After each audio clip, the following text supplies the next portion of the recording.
Hair loss. Oh my gosh, what do we do? In this video, I'm going to talk about the 5 leading causes of hair loss that might be causing you woe. Stay tuned. All right, quirky introductions aside, I did want to take a moment to say hair loss can be really scary. I suffered from some acute hair loss a couple years ago, and it scared the bejesus out of me. I distinctly remember going to my husband and saying, oh my God, I don't want to be the bald YouTube lady. What do I do? So if you're in that position, I am so sorry. You have my greatest sympathies. And I really hope that this video and this knowledge I'm about to share with you helps you on your journey and helps you turn the ship around so that you can not only halt the loss of your hair, but grow some back like I did. Now, I'm going to tell you more about my journey and my story in a little bit, but first let's cover some of the reasons why you might be dealing with hair loss. The first one might not come as much of a surprise to you, and that's inflammation, right? That makes sense. If your tissue is inflamed, it might not work so good. But what's interesting when you read the research on this topic, side note, I'm going to link a couple of good articles in the description if you want to read more about this, but there is a distinct Th2 bend to the inflammation seen in hair loss. What do I mean by that? So T helper 2 cells are buddy-buddy with all of the cells and molecules of the allergic response. So things like mast cells and histamine and mucus and antibodies and eosinophils and basophils. These are all part of that allergic family of the immune system. And when they do biopsies and they look at the cells in and around the hair follicle, they find that there is an increase in eosinophils, mast cells, and IgE allergy in people who have hair loss. So inflammation, yes, go ahead, do the turmeric, the vitamin D, etc. But you might want to examine the histamine thing as well if you haven't done so already.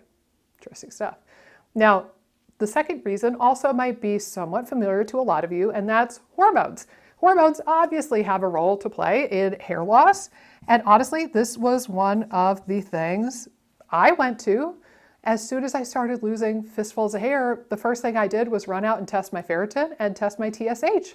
I wanted to know, does my thyroid look okay? Does my iron look okay? Because those are 2 of the main reasons why you would lose hair. Now, for me, my TSH looked fine. That was not the reason for me. And my ferritin was actually pretty okay too. So that wasn't it for me. And I did scramble and turn my wheels a little bit for a few more weeks, but I ended up figuring it out later on. Now, in addition to TSH and thyroid hormone, you might also look at things like DHT, which is dihydrotestosterone or testosterone on steroids, because that is well linked with especially like male pattern baldness, but also androgenic hair loss in women. So like in PCOS, for example, where you have higher levels of testosterone, that could be a driving force behind this. Also, the amount of progesterone, estrogen, and testosterone, and maybe the ratio between estrogen and testosterone could be playing a role here as well. So hormones, yes, thyroid, absolutely, but there's a few sex hormones that you might want to look into as well if you haven't done so already. This one I thought was very fascinating. You ready for this? You ready for this? Number 3, sleep. Man, oh man, that is one of the unsexy basics that Amy and I talk about on the podcast all dang day. Sleep, it messes up everything, but if you're not getting adequate sleep, or if your sleep is all squirrely and disrupted and your circadian rhythm is a hot mess, there is actually some pretty good quality evidence that that is associated with hair loss. Now, it's hard to say if it causes hair loss, but it does seem to be strongly associated with it. So get back to basics, folks. The next one, not surprising coming out of my mouth, knowing what I do for a living, is nutrition. Oh my goodness, nutrition in numerous ways is going to be linked with hair loss. Particularly, a couple of things come to mind, but let's just zoom way out first. Just getting adequate, normal human being nutrition is going to be the goal.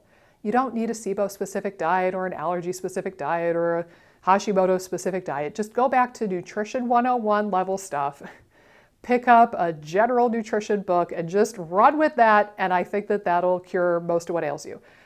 But for fun, because I know the nerds that watch my channel, we could think about things like protein as one example. Hair is made up of protein. And if you don't have enough of the building blocks, you're going to be hard pressed to make the thing that you're trying to make. So protein, definitely relevant here. I know there's a lot of like hair growth gurus on the internet and on Instagram, and they frequently will say that you need to eat at least 100 grams of protein every single day. And as somebody who tracks my nutrition almost every day in Chronometer for my various projects, I can tell you that's a really hard thing to do if you're not super duper keen on meat. Now, I do eat meat. I'm an omnivore. I eat everything. But I'm saying if you're not eating a good sized portion of animal protein for breakfast, lunch, and dinner, it can be a little bit challenging to get 100 grams of protein every day. So maybe being a bit more mindful of protein could help. Another thing, omega-6 and omega-3 fatty acids. I'm tempted to say that the ratio between the two would be useful here, but I don't know if there's any data to support that. But there is some theorizing that omega-3s and omega-6s and a deficiency in one or the other could play a role here too. B vitamins is another one. If for no other reason, B vitamins affect everything because you need B vitamins to make energy. And all of our tissues need energy in order to heal themselves and do their job and be alive. So just from the standpoint of energy production being necessary for life, we should think that B vitamins are really super mega important here. Of note, the three that get talked about the most in the hair space tend to be B3, B7, and B9. So we've got niacin, biotin, and folate. Interestingly enough though, even though everybody and their brother wants to run out and get a high-dose biotin supplement, by the way, I did this too, everybody wants to run and get a high-dose biotin supplement for their hair, skin, and nails, there's no proof that it actually helps your hair grow. On the contrary, in the article I'm going to link down below, they make a point of saying, biotin doesn't help your hair grow. It makes your hair stronger. That's what biotin does. So by all means, you can take biotin. It's wonderful for a myriad of things. It's just not going to help your hair grow. Whoops. Whoops.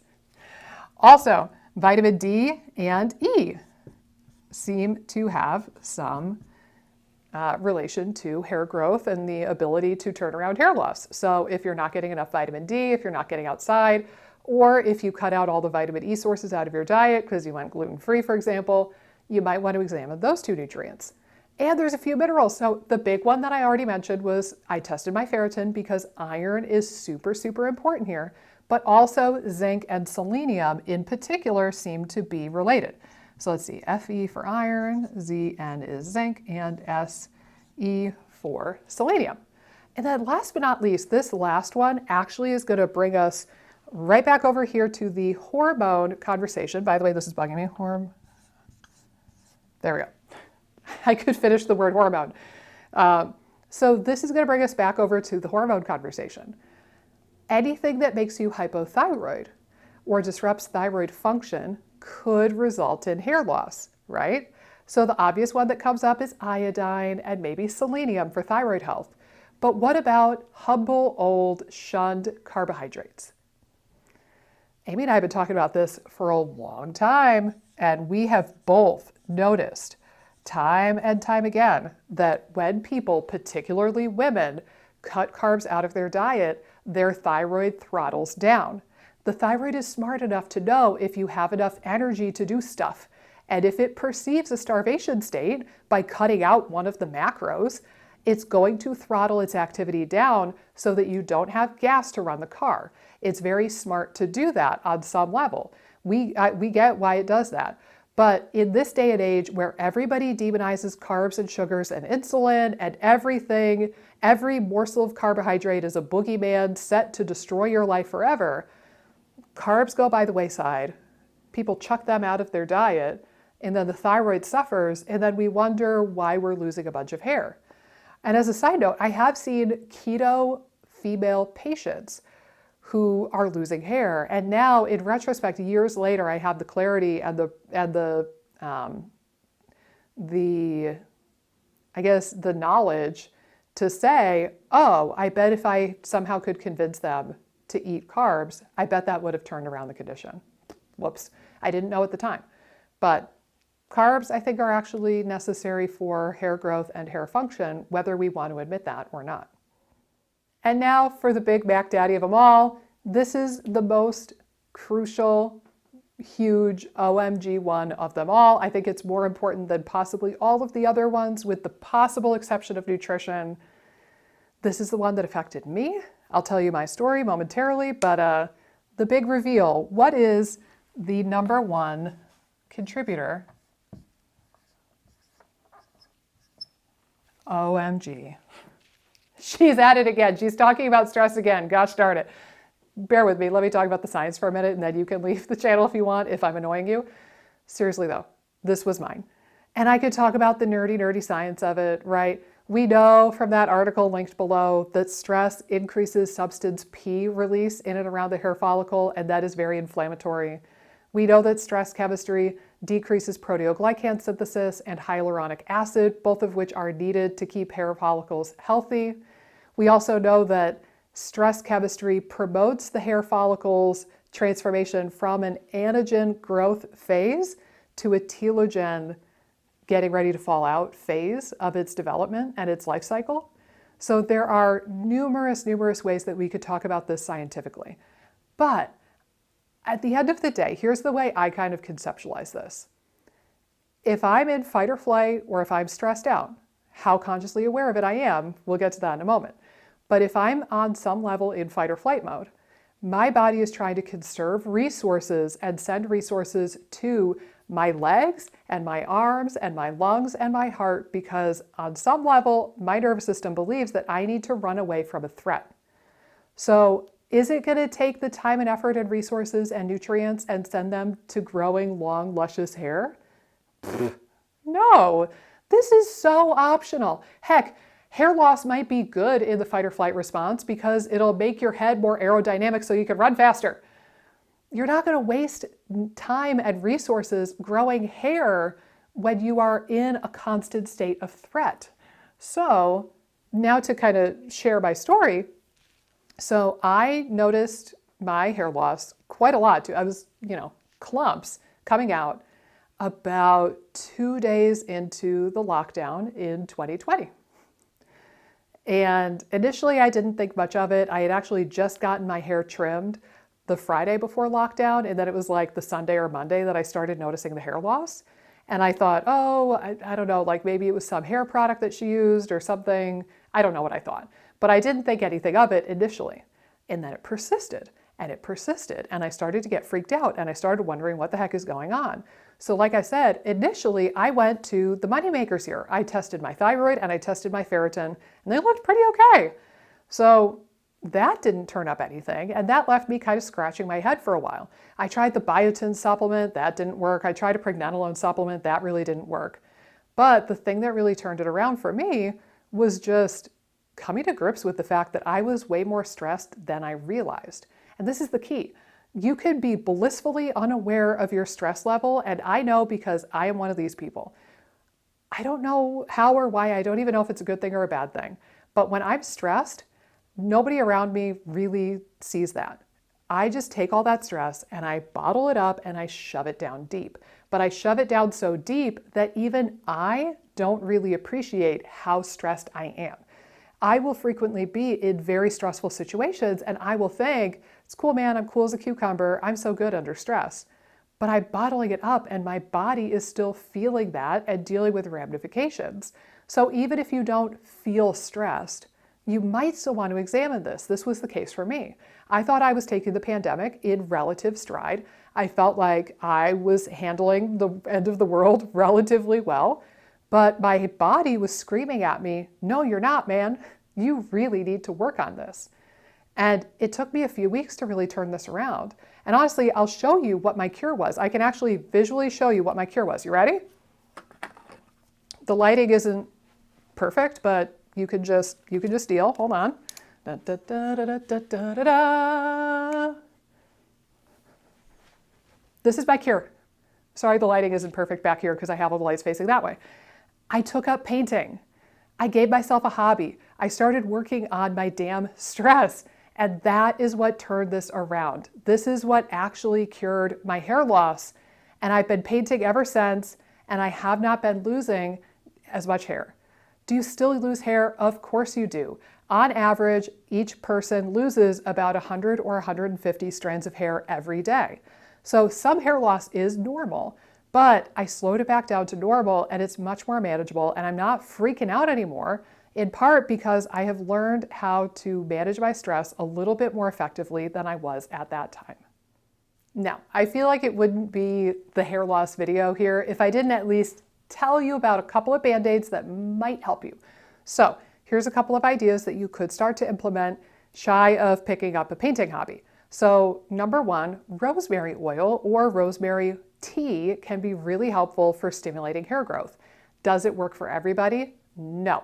Actually, I have tried rosemary because now I'm not losing hair anymore, but I have noticed that my hair grows very slowly.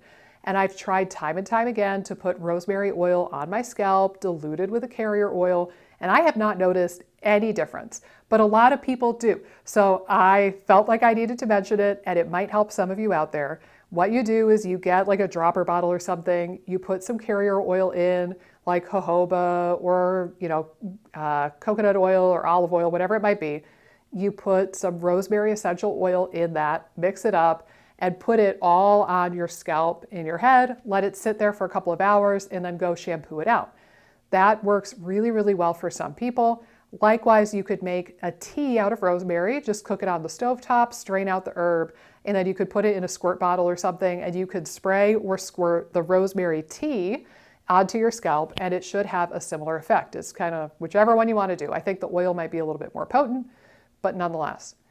Another thing you could do is really start examining your scalp health. And certainly the things that we talked about today, that could be helpful, but things like using a clarifying shampoo once a week to get the buildup off of your scalp, doing things like a scalp treatment or getting like some sort of apple cider vinegar wash into the mix can be helpful for some people. If you have dandruff, examining the reason why you might have dandruff. Maybe it's a yeast thing or a dry tissue thing. Maybe you need more moisture. Maybe you need to do some candida support. But treating the scalp and making sure you have a healthy scalp can be really helpful for promoting hair growth as well. And you could do things like protect your hair by putting your hair in a loose braid when you sleep, wearing a satin bonnet or having a satin pillowcase, and that can help just protect the hair a little bit more. Again, I've tried all of these things. They're not especially helpful for me because admittedly, I think this is still at play for me and I need to be a bit more on top of my stress management and my workload. But I just thought I would share some of these little things that I picked up from the Instagram reels and the internet as I'm trying to learn more about hair. I hope that they help you, and I hope this video offered you some clarity in a really sticky, really frustrating situation. Now, this is a lot to digest, I know, pun intended. But if you're feeling like, OMG, even tackling one of these things feels really daunting and huge, and I don't know where to begin, I wish that she would just guide me through the process, you are in luck, my friend, because I can do exactly that. FODMAP Freedom in 90 Days is my group coaching program, and it is, not gonna brag, thebomb.com. We are only halfway through this run of FODMAP Freedom with our fall 2023 cohort, and we are getting such fantastic results. I'm talking like bloating is gone, pooping better, diarrhea subsided, introducing more FODMAPs, diversifying food, tackling food fear, anxiety's doing better, you name it. The transformations are numerous and the transformations are profound, and I would love for you to have that same healing journey too. So if you want to learn more about FODMAP Freedom and the A to Z guide to healing your gut and maybe other stuff too, go check out the link in the description down below. We are enrolling for the wait list right now, and then we're going to re-enroll and open up the doors again in January of this upcoming year. We enroll for about 2 weeks at a time. We give you a little bit of time to figure out if you want to join. You could do a call with a FODMAP Freedom coach and ask questions and figure out if you're a good fit. Then we roll right into the program and we hold your hand every step of the way. It's me and my FODMAP Freedom coach. We go through and hold your hand and do numerous weekly Q&As to make sure that you can take the information I'm teaching you and make it applicable to you and your body and your journey, because you are a unique individual, and so is everybody else in the program for that matter. But like I said, if you want more information, go ahead and check out the link down below. I would love for you to have this healing experience, this transformation like my students are having right now. I look forward to seeing you now and in the new year. Take care. Hey guys, if you like this video, be sure to subscribe, ring the bell, click the like button, and leave a comment down below with the videos that you would like to see me do next. Doing all of those really helps support the channel and support my efforts in making as many videos as possible for you guys. Thanks so much, and I'll see you in the next video.